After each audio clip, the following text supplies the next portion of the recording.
Hello viewers, আসসালামু আলাইকুম। কি অবস্থা? কেমন আছেন সবাই?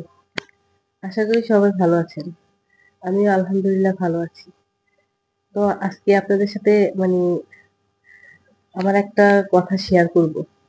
মানে হচ্ছে আমি না একেক দিন দেখা যায় যে এত কাজ করি, সারাদিন কাজ করি। কিন্তু মানে আবার একেক সময় দেখা যায় যে আমার অনেক বেশি আলসি লাগে। কাজ করতে ইচ্ছা করে না। সেই দিন দেখা যায় যে খাওয়া-দাওয়া, গোসল করা তারপরে মানে কোনো কিছুই ব্যালেন্স থাকে না আমার। আমার এই মানে কাজের মধ্যে আমি কোনোভাবে ব্যালেন্স করতে পারতেছি না। আপনাদের কাছে যদি কোনো সলিউশন থাকে তাহলে একটু দিতে পারেন। বা আপনাদের কি আমার মতো এরকম হয়?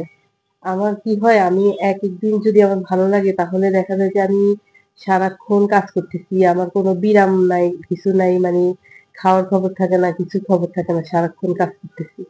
আবার একেক দিন মনে হয় যেমন মানে আজকে কিচ্ছু করতে ইচ্ছা করে না। তো কি করি যে খাবার-দাবারও ঠিকঠাক মতো হয় না, গোসল করাও ঠিক মতো হয় না, ঘুমটাও ঠিক মতো হয় না। মানে এরকম আমার কোনো কাজের মধ্যে আমি ব্যালেন্স করতে পারতেছি না।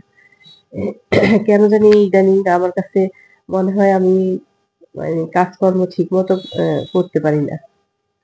একটা কাজ অ্যা মানে একেক দিন মানে একেক রকম যায় আরকি, এরকম হয়। তো এরকম আমার সবকিছুতেই হয়। যেমন দেখা যায় যে এই যে কোনো মাসে দেখা যায় যে আমি যেমন আল্লাহর আল্লাহকে বেশি ডাকি। যেমন নামাজ ঠিকঠাক মতো পড়ি, তারপরে কোরআন তেলাওয়াত ও করতে ভালো লাগে। তারপরে হাদিসি বইগুলা দেখতে ভাল লাগে, মানে পড়তে আরকি। কিন্তু আবার কোনো মাসে দেখা যায় যে মানে অনেক কম পড়া হয়ে যায় আরকি। তখন মানে এগুলার মধ্যেও আমি ব্যালেন্স করতে পারি না। তো এখন ভাবতেছি যে একটা রুটিন করব। রুটিন অনুযায়ী সবকিছু করব। আর কাজকর্ম হোক বা না হোক সেটার দিকে তাকাবো না। এখন থেকে আমি মানে চেষ্টা করব আরকি আরো দিকে বেশি একটু দিতে আরকি। কারণ হচ্ছে আজকে ২-৩ মাস থেকে দেখা যায় আমি কোরআন শরীফটা একটু ধরতে পারি না।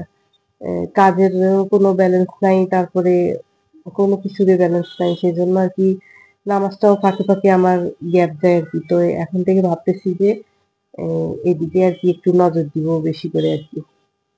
তো আপনাদের কি এরকম হয়? আমার সাথে তো প্রায় এরকম হয়। আমি একটা উদ্যোগ নেই যে আমি এই কাজটা করব। তো সেটা আমি ১-২ মাস করলে আবার সেখানে আর থাকতে পারি না। মানে আমার আম এ একটা রুটিনের মধ্যে আমি থাকতে পারি না। একটা রুটিন যদি করি সেটা আবার ১-২ মাস করার পরে তারপরে আবার সেটা মানে নষ্ট হয়ে যায়। তখন আবার নতুন করে করতে হয় আরকি, এরকম অবস্থা। আবার দেখা যায় যে মানে আমি সবার জন্য সবকিছু করি। অন্যদের জন্য এত বেশি করি নিজের কোনো কেয়ার করার সময়ই থাকে না। এটা আমার সবসময় হয়। কারণ হচ্ছে আমি ১ম থেকে আমি আমার বিয়ের পর থেকে আমি দেখছি যে আমি শুধু পালতেছি সবাইকে। আমার বাচ্চাদের সাথে ওইদিন শেয়ার করছি যে, "তোদের দাদিকেও আমি পালছি জানোস? ওনার জন্য আলাদা রান্না করা লাগতো। উনি গ্যাস্ট্রিক আলসারের রোগী ছিল তো। তো দেখা যায় যে উনি ঝাল খেতে পারত না। তো আলাদা রান্না করা লাগতো। উনাকে গোসল করায় দিতে হতো। তারপর দেখা যায় কোনো কিছু খাবার মানে শক্ত যেগুলো আরকি দাঁত একটু নরম ছিল তো। তো কামড়াই খেতে পারত না। কামড়াই দেওয়া লাগতো আরকি। কামড় দিয়ে করে খাওয়াইতে হতো। তো মানে এক ধরনের বাচ্চাদেরকে যেরকম ভাবে পালে না সেরকমই পালা হইছে। তো এখন ওদেরকে আমি বকি আরকি যে, "তোরা এত বড় হইছস, তোদেরকে এখনো কেন আমার করে দিতে হবে? তোদের দাদির করছি, তোর বাবার করছি, এখন তোদের করতে তোরা বড় হয়ে গেছস।" কলেজে উঠছে একটা, তারপরে একটা হাই স্কুলে, কিন্তু এখনো ২ টারই করা লাগে। মাঝে তো ওদের বাবা আমাকে বলে যে, "তুমি করো কেন? ওদেরকে না ছাড়লে ওরা শিখবে কিভাবে? ওদেরকে ছাড়ো।" কিন্তু আমার মনে হয় কি ছাড়লে না ওরা পা অতটা পারে না। যেমন একটু পানি ঢালতে বললে ওই যে জগে পানি যতটুকু না পড়বে নিচে তার থেকে বেশি পড়বে। তো সেগুলো দেখলে মনে হয় যে ধুর পরে তো সে আমার নিজেরই করা লাগে। তখন আর দিতে ইচ্ছা করে না আরকি। আর কি বলবো টাউনের বাচ্চারা এরকমই কিছুই বুঝে না।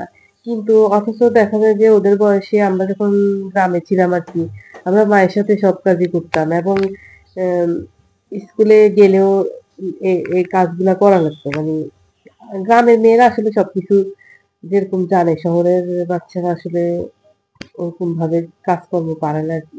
শুধু কাজকর্মের কথা কেন বলবো? যেকোনো কিছুতে কথা বলতে দিলেও একই অবস্থা।